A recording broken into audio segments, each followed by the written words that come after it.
특검이 이재용 삼성전자 부회장의 영장을 다시 청구할지를 오늘이나 내일 결정하겠다고 밝혔습니다. 또 대통령 대면 조사를 위해 특검팀과 청와대의 협의가 재개된 것으로 전해지고 있습니다. 특검팀 연결합니다. 김민혜 기자. 네, 특검 사무실에 나와 있습니다. 말씀하신 것처럼 이재용 삼성전자 부회장에 대해 특검팀이 이르면 오늘 안으로 구속영장 청구 여부를 결정할 것으로 보입니다. 특검은 오늘 새벽까지 이 부회장에 대한 조사를 이어갔는데요.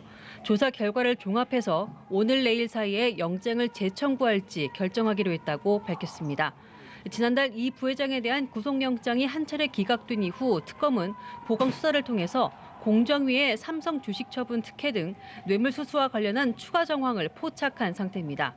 이 부회장과 함께 피의자 신분으로 소환됐던 황성수 삼성전자 전무와 박상진 사장, 또 전날 조사를 받은 장충기 미래전략실 차장 등 임원 4명에 대한 신병 처리 여부도 같이 결정할 방침입니다. 특검은 삼성 이외의 다른 대기업에 대해서 공식적으로 수사를 진행하는 것은 없다고도 밝혔는데 수사기간이 연장되지 않으면 지금 상황으로서는 다른 대기업까지 본격 수사는 불가능한 것이 사실이라고 토로했습니다. 김 기자, 박 대통령에 대한 특검의 대면 조사 좀 진전이 있습니까? 네, 대통령 대면 조사와 관련해선 아직 이렇다 할 만한 진전은 없는 것으로 보입니다. 다만 대면 조사와 관련해서 적절한 조치를 취하고 있다고 밝혀 어떤 방식으로든 청와대 측과 다시 조율은 하고 있는 것으로 보입니다. 또 지난번과 비슷한 방식은 아닐 것이라고 덧붙였는데요.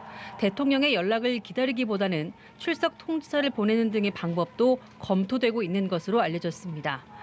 특검팀의 1차 수사 기간이 보름도 채 남지 않은 상태에서 기간 내에 특검법에 명시된 의혹들을 규명할 수 있을지에 대한 우려도 제기됐는데요. 특검은 국회에 수사기간 연장이 필요하다는 의견서는 보내둔 상태라면서 정해진 기간 동안에는 법과 원칙에 따라서 수사를 이어가겠다는 원론적 입장을 밝혔습니다. 특검 사무실에서 연합뉴스TV 김민혜입니다.